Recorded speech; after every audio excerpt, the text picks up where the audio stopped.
마지막 때에 사람들과 교회의 대처라고 하는 제목을 가지고 우리가 은혜 나누길 바랍니다.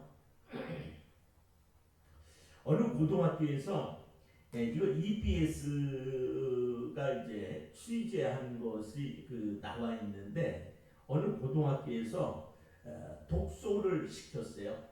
그래서 이제 독서를 이제 이 책을 읽고 그다음에 독후감을 발표하라 이렇게 이제 했어요.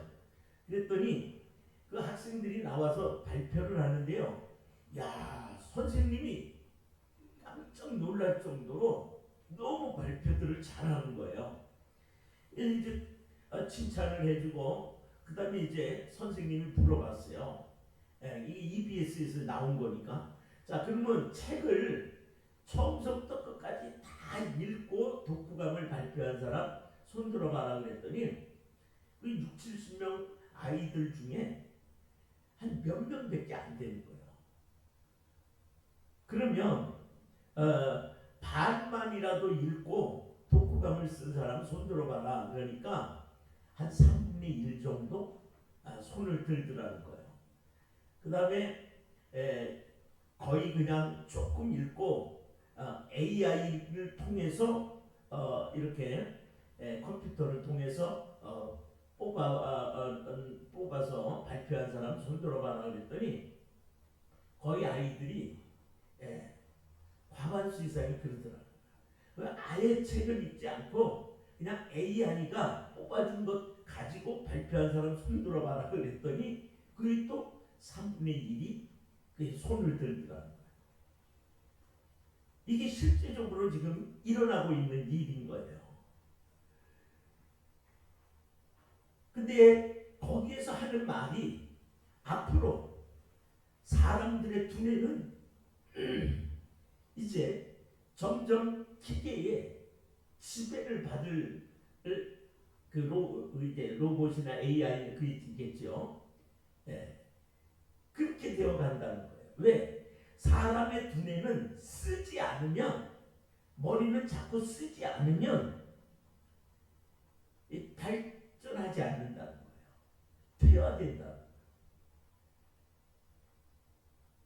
그러면서 이 걱정이 AI화 시대가 될 때 사람들은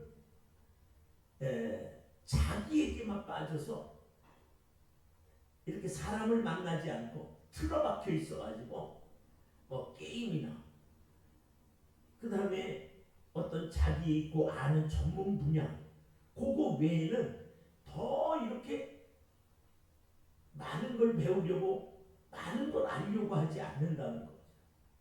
우리의 두뇌는 전두엽이 있고 후두엽과 작은 골, 큰 골, 막 이런 여러 가지 그 기능이 다양한 뇌가 있어서 이렇게 포괄적으로 보고 배우고 자꾸 늘려가야 되는데 자기 거 하나에만 집중하게 되면 다른 뇌는 발전하지 않는다는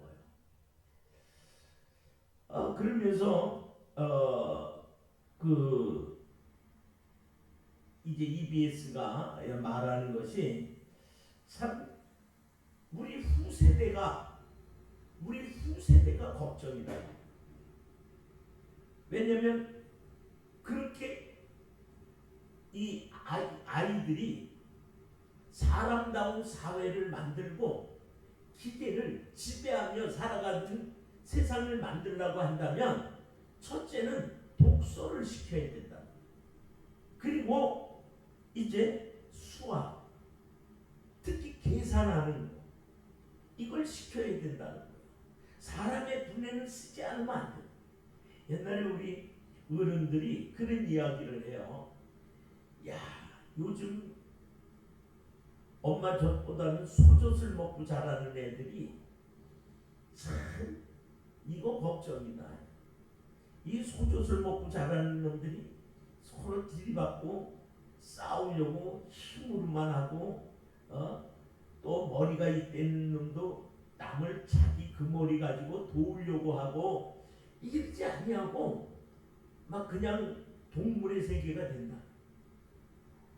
근데 우리가 한참 자라날 때에는 어떤 일이 있었냐면 우랑화 대회가 있어가지고 남양분유라든지 이런 분유 회사가 그걸 먹여서 이렇게 애들을 이제 아주 이렇게 건강하다.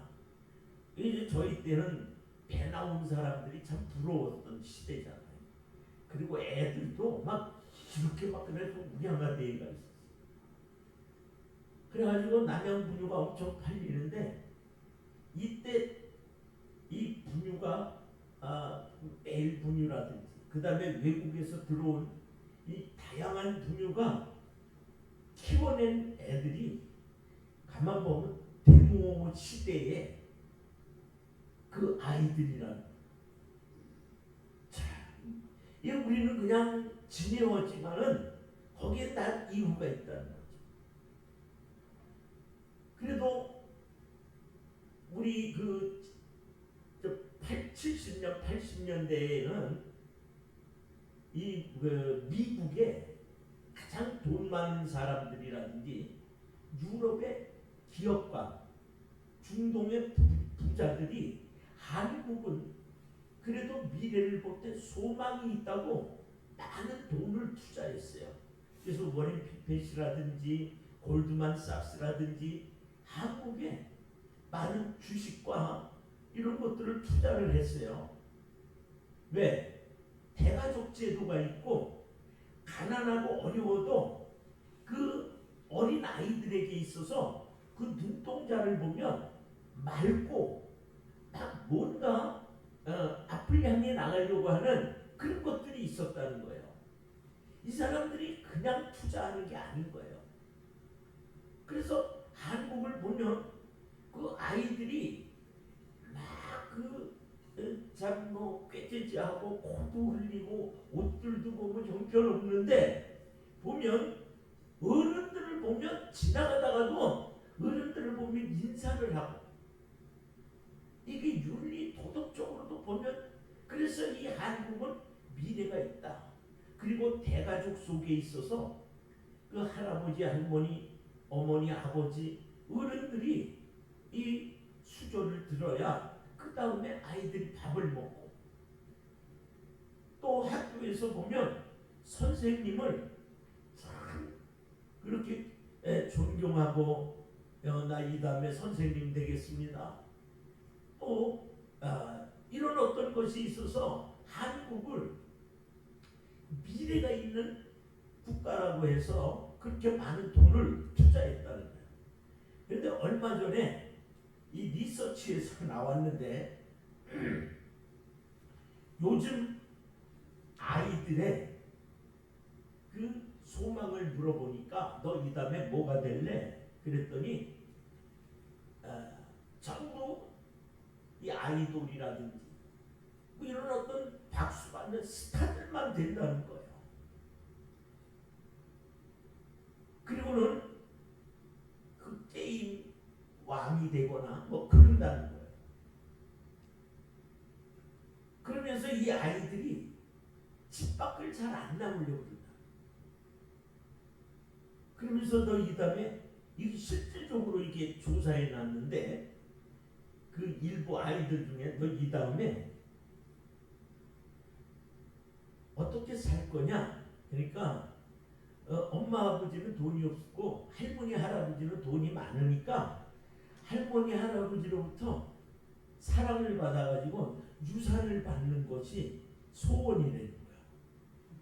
자, 이거 실제적으로 있었어요. 그러니까 그러면 할머니 할아버지 그래서 이제 또 이 사람이 묻는 거예요. 할머니 할아버지가 그러면 몇 살에 돌아가시면 좋겠니? 그랬더니 60살에 죽으면 좋겠대. 그래야 돈을 자기가 받아서 이렇게 누리니까. 이게 실질적으로 지금 한국이 그렇게 돼가고 얼마 전에는 마약 사범을 이렇게 그 마약 사범을 잡아들이는 그 형사 생활을 2~30년 하셨다가 은퇴해가지고 전남의 무슨 대학교 교수로 있는 분이 이야기하는데, 한국이 마약 청정 국가였다가 중국인들이 들어오고 동남아의 근로자들이 들어오면서 굉장히 많은 마약 사범이 퍼져 있는데 아주 비상이 걸렸다. 근데 문제는 뭐냐면, 옛날에는 이 10대나 이런 그 초등학생, 중고등학생에게서는 마약을 사범을 발견할 수 없었는데, 지금은 벌써 10몇 프로가 마약 이 10대에서 나온다는 거예요. 근데 이 아이들이 처음 접하는 거는, 우리나라의 입시 제도도 문제가 있겠지만은 이 아이돌이라든지 이런 스타 위주의 그런 어떤 분위기, 이런 걸로 인하여 다이어트 약으로 알고 먹는다는 거예요. 그러니까 그냥 그렇게 처음에 야 이거 살 빠지는 약이야. 근데 진짜 그거 먹으니까 배고픈 줄 모르는 거예요. 그 다음에 입시생 애들에게서 많이 퍼졌던 거는, 어쨌든 졸음을 이겨야 되니까 이거 먹으면 졸음을 이길 수 있고 공부가 잘 돼. 그렇게 해서 10대 아이들이 마약을 접하게 된다는 거죠. 그러면서 워렌 피펫이라든지 골드만삭스에서 우리나라의 이러한 모습을 보더니 돈을 빼가버렸어요. 어마어마하게 투자했던 돈을 빼가버렸어요. 그래서 지금 환율이 갑자기 올라가면서 미국이 좌편향되고 있는 우리나라의 정치와 흐름을 보고 토마스 어플을 안 풀어주고 안 해주고, 그러다 보니까 지금 서민들이 더 힘들어지고 있는 거죠. 제가 왜 이 이야기를 하느냐, 이게 말세에 나타나는 사람들의 특징이라는 거예요. 사람은 그 시대를 따라 생각이 바뀌고 또 마음이 바뀌어지는, 그 시대의 환경과 문화의 흐름에 따라서 사람은 변화돼요.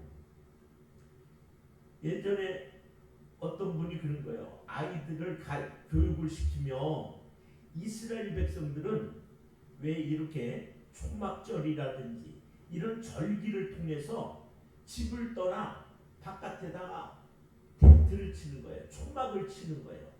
그렇게 해놓고 거기서 일주일을 지내면서 식사할 때 빵에, 자기들이 만든 그 빵에 새까맣게 탄 그걸 거기 얹어 놓는 거예요. 그래서 이 아이들이 맨 처음에는 이 허연 빵에, 잘 구워진 빵에 까만 게 있으니까 저거 무슨 잼인가 보다, 뭐 색다른 건가 보다 했는데, 알고 보니까 밀가루 빵을 태운 거예요. 여러분, 밀가루가 타면 그 좋은 게 아니잖아요. 이 막 쓰고 패태하고 뱉어야 되는데 절대 못 뱉어요. 빵과 더불어 그거를 씹어 먹게 하는 거예요. 그리고 따뜻한 밤이 아닌 바깥에 나와서 나뭇가지라든지 천막을 치고 거기서 일주일을 지내니까 왜 이렇게 불편해요? 화장실 가기도 불편하고 물 먹기도 불편하고 여러 가지로 불편한데 왜 이렇게 하냐고. 근데 이 아이들에게 과거에 우리 조상들이 광야에서 이러한 생활을 통해 하나님이 인도하셨다. 첫째는 하나님께서 우리의 인생을, 우리 이스라엘이라고 하는 국가를 하나님께서 우리 인생을 이끌어간다라고 하는 걸 잊어서는 안 된다. 광야가 농사 지을 수 있냐? 물이 풍부하냐? 아무것도 없는 그 광야에서 수백만 명의 우리의 조상들을 먹이고 입히고, 이렇게 신발이 닳지 아니하고 옷이 헤어지지 아니하며 굶어 굶어 죽는 사람이 하나도 없도록 하나님이 인도하셨다라고 하는 첫째 하나님을 경외하는 걸 잊어서는 안 된다는 교훈인 거예요. 그 다음에 두 번째로 아까 그 까맣고 밀가루 빵을 태운 것을 먹게 하는 이유는 우리가 이렇게 고생을 하고 이렇게 어려운 일을 당한 인생에 이 쓴 고비를 잊어서는 안 된다. 항상 인생은 달고 부드럽고 맛있는 것만 있는 게 아니라 우리 인생에는 이렇게 고통도 있고 가난도 있고 어려움도 있는데 이런 걸 잊어서는 안 된다. 이 조상들이 이러한 고난을 통하여 오늘날 우리 이스라엘이라고 하는 나라가 존재되어진다는 것. 그러면서 이 과거 옛 역사를 잊어버리지 말라는 교훈을 시키는 거예요. 그런데 우리나라가 이제 이러한 것을 알고 이제 어느 분이 그 세미나 갔다가 굉장한 은혜 아닙니까? 요즘 뭐 애들이 역사를 압니까? 막 그냥 역사도 지금 뒤죽박죽 막 그냥 막 좌편향이 뭐 우편향 뭐 이게 옳다 저게 옳다 이런 가운데 지금 혼란 중에 있는데, 그래서 이 아이에게 그 엄마가 교육을 시키는 거예요. 옛날에 우리나라에 이런 보릿고개가 있었다. 그때 얼마나 많은 사람들이 굶어 죽었는지 몰라. 막 풀뿌리를 캐먹고 그 다음에 나무 껍질을 벗겨서 그걸 삶아서 먹고 이런 어려움을. 아니 왜 이상해요. 그렇게 어렵게 힘들게 왜 밥이 없고 쌀이 없으면 라면 끓여 먹으면 되는데 왜 그걸 죽었냐. 이게 말이 안 통하는 거예요. 우리 여기 지금 있는 분들은 우리 이제 딸 빼놓고는 다 우리가 어려운 시대 살아봤기 때문에 알 거예요. 옛날에 방앗간이 시원치 않아서 이 쌀을 벼를 이렇게 찌면 말이죠. 꼭 뉘가 그렇게 많았어요. 돌도 막 그냥 제대로 걸러지지 않았지만은 그러면 할아버지가 밥 먹다가 뉘가 나오면요 반드시 까서 그걸 먹어야지 그냥 버렸다가는 이러하고 담뱃띠가 와가지고 그냥 머리를 한 대 때립니다. 그래서 저희 때는 그렇게 쌀 한 톨도 그게 뭐 귀찮고 그게 아니라 농사에 이 쌀 하나가 만들어지는 데 있어서 농사꾼의 피와 땀이 여기 있는 걸 잊어서는 안 된다고 꼭 그렇게 가르쳐요. 근데 이 마지막 때 사람들은 어떠냐?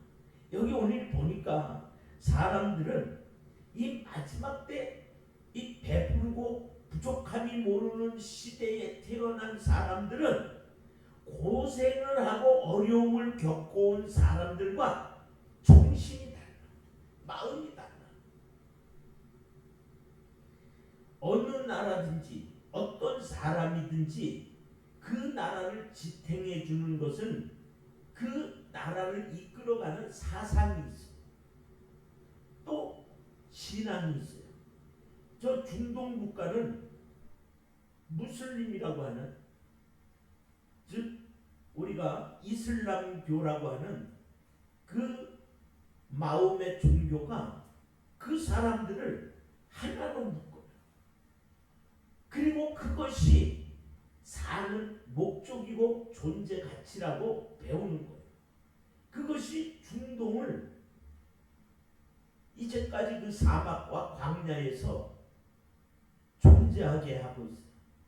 그리고 세상을 우리는 너무 우리나라 교육 위주의 교육만 배우다 보니까 나중에 대학생이 되고 또 그 다음에 세계 여행을 다녀보고 컴퓨터가 나와서 내가 딱딱 쳐보면 어느 나라가 어떻고 어느 지역이 어떻고 하는 걸 이제 배워서 하는 거예요.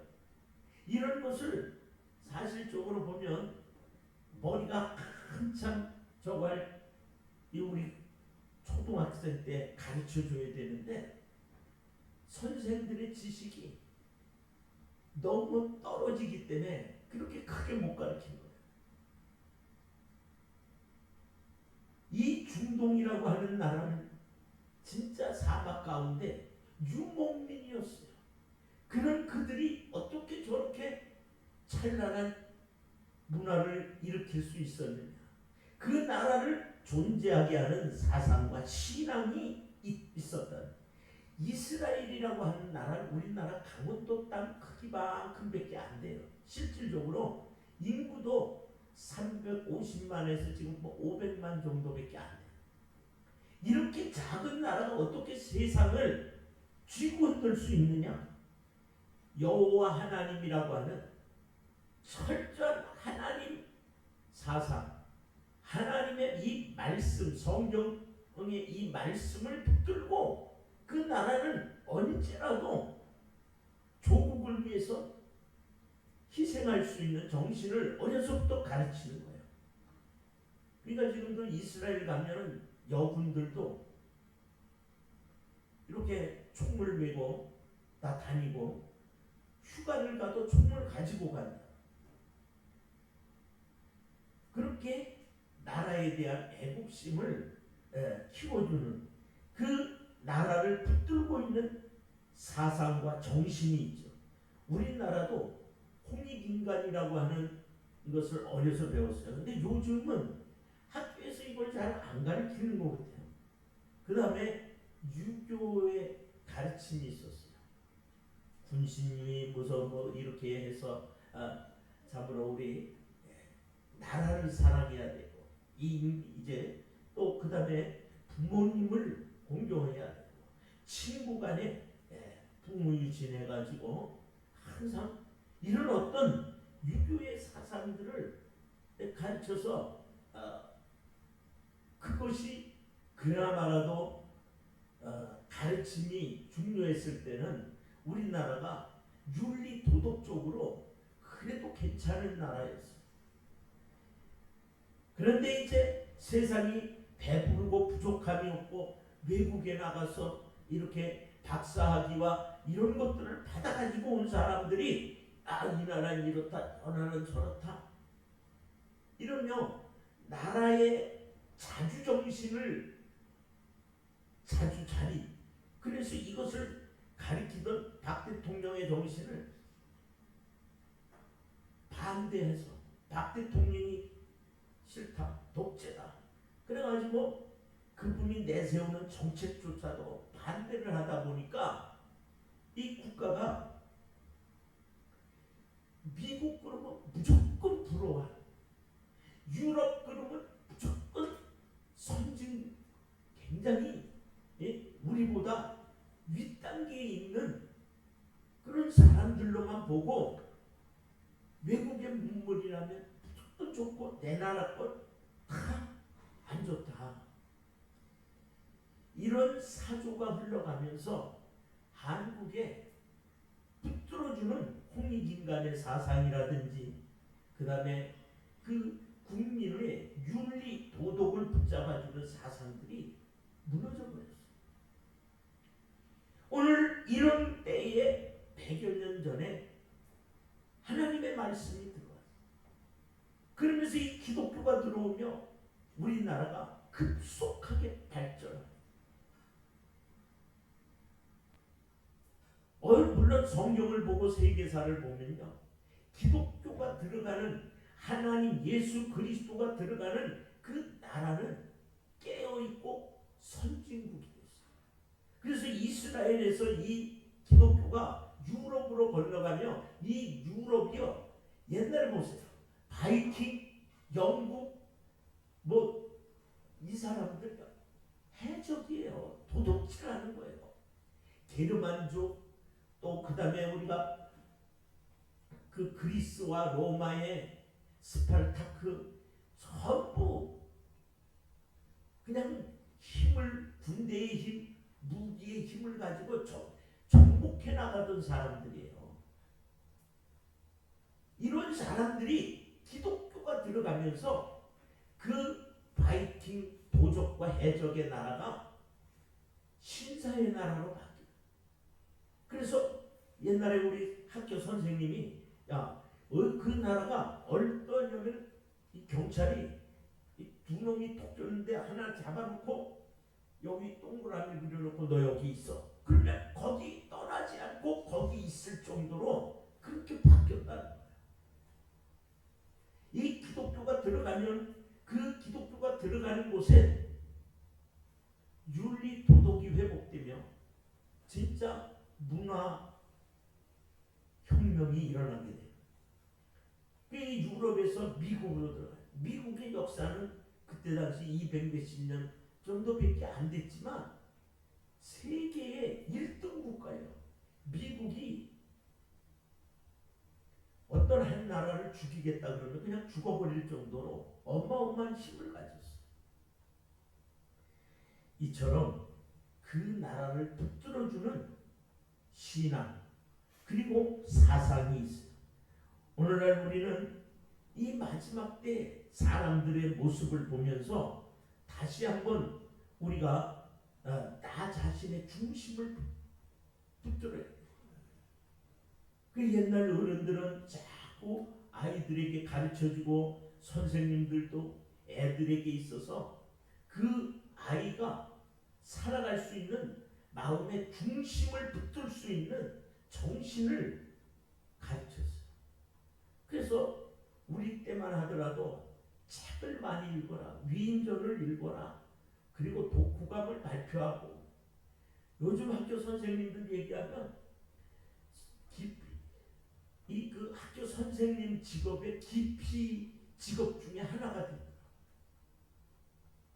그 옛날 선생님 같으시면 속 터지실 거예요. 딱 엎드려서 자고 있고 애가 자든 말든 우리가요 뭔가 나를 붙잡아 줄 수 있는 그런 어떤 중심, 우리 이스라엘은 그것이 하나님이시며 성경이었어요. 미국의 그 위대한 위인들도 보면 전부 하나님, 그 하나님을 중심에 뒀어요. 그래서 세계의 기업을 운영하는 록펠러라든지 콜게이트, 와나메이커, 에디슨 또 참으로 이런 모든 분들이 보면 전부 다 그분들을 가난 속에 어려움 속에 일으켰던 것은 바로 우리 예수님의 그 사상. 사랑하는 여러분, 마지막 때에 이 사람들의 모습을 오늘 성경은 이렇게 말하고 있어요. 하나님을 알만한 증거를 보여줬음에도 불구하고 안 믿는다는 거예요. 우리가 오늘 본문 말씀을 보면 19절에 하나님을 알만한 것이 그들 속에 있음에 하나님이 알만한 증거를 그들 마음에 주었음에도 안 믿는다. 자, 우리 한번 봅시다. 예수님이 부활 승천하실 때에 예수님이 올라가시는 걸 500명이 봤어. 500명이 봤다니까. 그런데 주님이 올라가면서 너희들 기다려라. 반드시 이제 얼마 뒤에는 성령이 오실 건데 그 성령이 오시기까지 기다려라. 기도하며 기다려라 그랬어요. 근데 몇 명 모였다고 그랬어요? 500여 명이 왔는데 물론 거기에는 여자들, 아이들, 노인이 있죠. 근데 그때 당시 숫자에서 그것을 뺐으니까 수천 명이 받겠죠. 어쨌든 성경은 500여 명이 분명히 보았다고 그랬어요. 그런데 모인 것은 120명 모였어요. 나머지 380명은 분명하게 자기 눈으로 보았음에도 참석 안 하는 거예요. 말씀에 순종 안 하는 거예요. 이처럼 사람들이 하나님을 알만한 증거를 보여줘도 안 믿으려고. 그 다음에 또 하나님을 알아도 영화롭게 하지 않는다는 거예요. 오늘 여기 우리가 그 말씀을 보면은 21절에 이렇게 하나님을 알 때 하나님을 영화롭게도 하지 않고 감사도 안 했다는 거예요. 그 다음에 21절에서 23절에 보면은 스스로 자기는 똑똑하고 잘난 것 같이 하지만 그들의 마음은 이미 어두워져 있고 우상에게로 간다는 거예요. 하나님보다는 우상을, 피조물을 더. 그 다음에는 성적 타락으로 동성애가 만연해진다. 그리고 마음에 하나님 두기를 싫어한다는 거예요. 그래서 전도가 점점 어렵다고 28절에 말합니다. 그 다음에 29절에서 31절을 보면 사람들이 싸나워진다는 거예요. 미움, 시기, 질투, 살인, 광패, 고집 막 이러면서 부모에게 불효하는 시대가 온다. 그리고 이런 놈들은 죽여야 된다고 하면서도 자기도 그런 죄를 짓는다는 거죠. 오늘 우리는 말세의 사람들의 성향이 이렇게 되어간다고 하나님이 말씀하고 있어요. 이게 벌써 이미 수천 년 전에 기록되어 있는 거예요. 근데 그게 지금 주님이 오시기 직전에 이렇게 나타나고 있는 거예요. 이렇게 나타나고 있음에도 불구하고 지금 마지막 때 이런 일들이 있는 것은 당연한 겁니다. 빨리 이제 심판이 왔으니, 다가왔으니 예수님 믿읍시다. 교회 나오세요. 안 나온다. 아까 말했듯이 하나님 두기 싫다는 거예요. 나 아까 방구석에 처박혀서 나오기 싫다는 거예요. 사람 만나기 싫다는 거예요. 그러면 지금 이런 마지막 때에 사람들이 이렇고 마지막 때에 이런 모습이 우리 사회에 만연할 텐데 그럼 교회는 어떻게 해야 되냐? 그래서 사도행전에 보니까 이렇게 말씀하고 있어요. 성령이 임하시기까지 너희는 기다리라. 반드시 성령이 오시지 않으면 안 된다. 그러므로 너희는 영적인 생활, 기도하는 생활, 예배하는 생활, 성령의 말씀을 읽는 생활, 여기에 전념하라는 거예요. 그리고 자꾸 두 번째로는 자꾸 만나서 교제를 나누라는 거예요. 사람이 사람을 만나야 되는데 들어밖에 안 나오는 거예요. 외국 사람들이 우리나라에 와가지고 놀래는 게 있어요. 그 외국인이 그 교수가 학생들에게 얘기하는데 한국에 가니까 지하철을 탔는데 다 핸드폰들을 보고 있더라고요. 애들이고 젊은이고 중년이고 회사원이고 전부 핸드폰을 보고 있더라고요. 그런데 더 놀라운 거는 경로석이 있는데 그쪽에 가면 노인분들도 이걸 보고 있다. 그래서 자기 깜짝 놀라서 아니 저 노인들은 뭘 하는가 봤더니 핸드폰을 보면서 게임을 하고 있더라. 이야.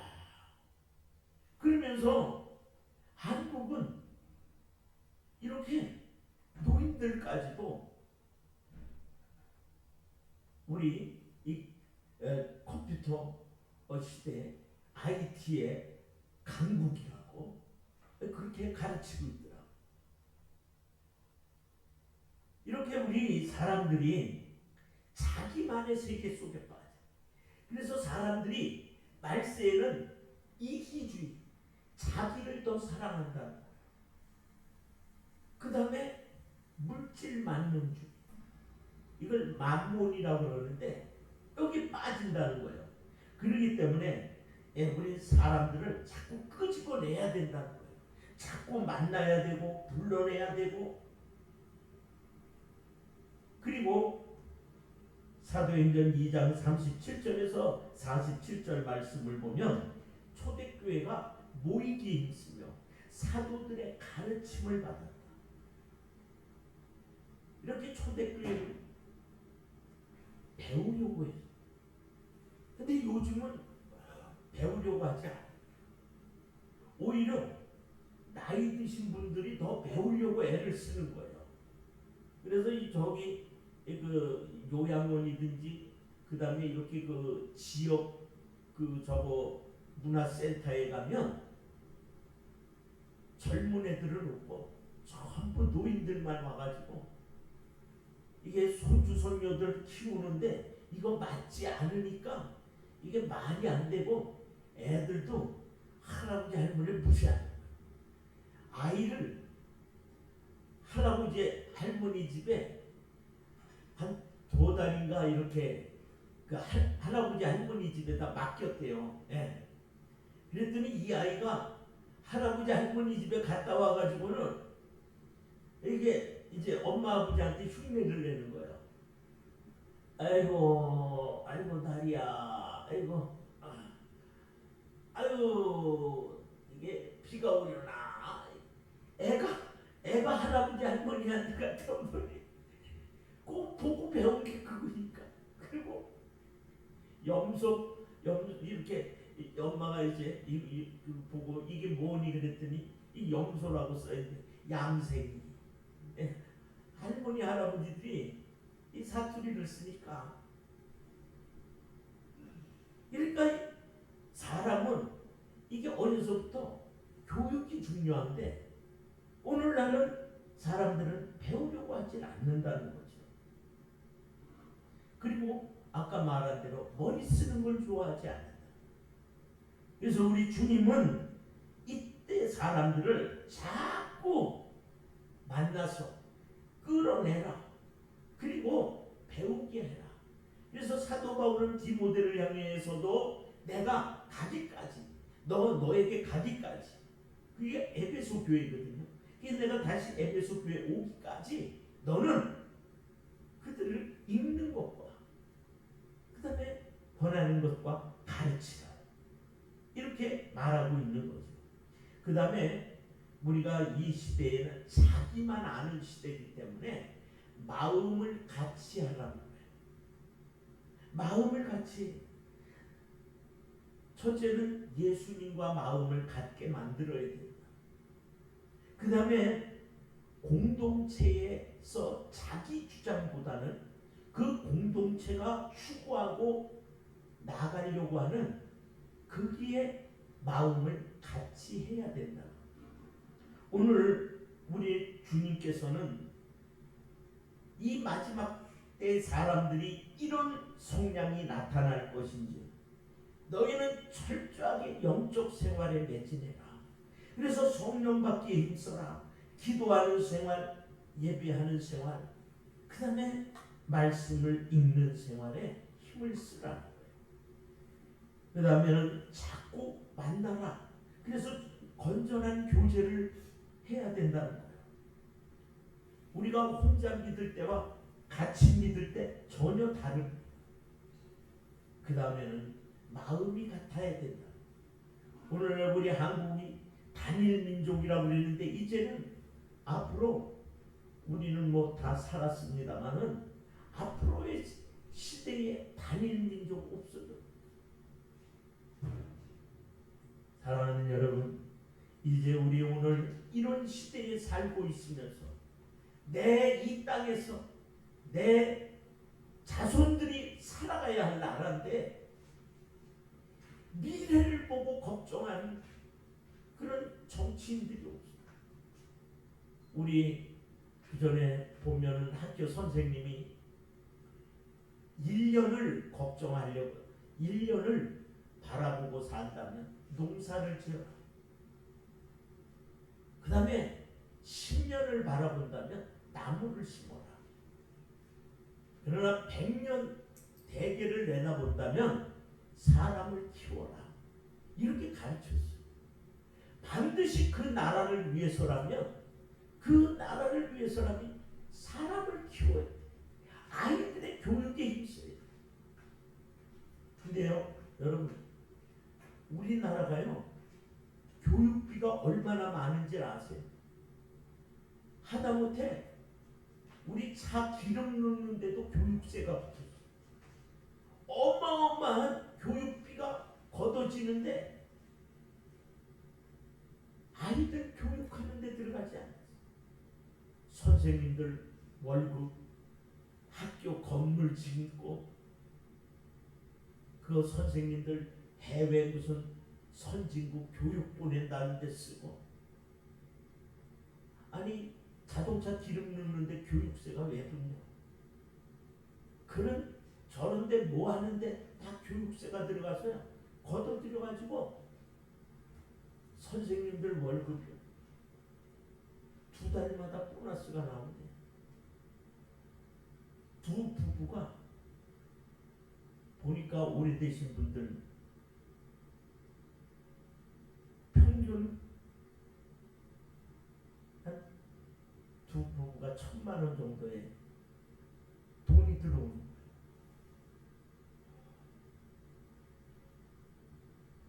옛날에 스승의 발자국을 그림자는 스승의 그림자도 밟지 않는다고 그랬는데, 지금 선생님들이 받고 사는 직업이 되어버렸어요. 우리는 교육, 그래서 하나님은 사람을 귀하게 여기고 사람 교육에 힘쓰라고 말하고, 그래서 어린아이 하나라도 얕보지 마라. 한 영혼이 얼마나 귀한지 알아라.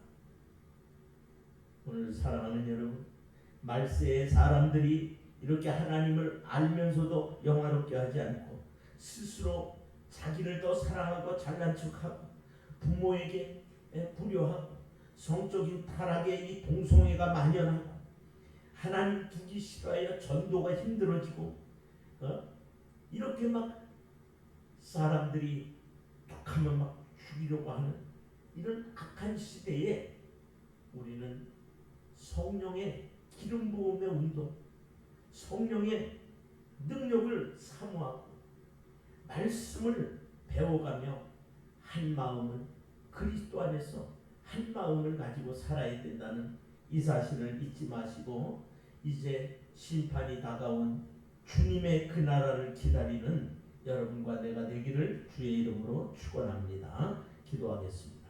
아버지 하나님,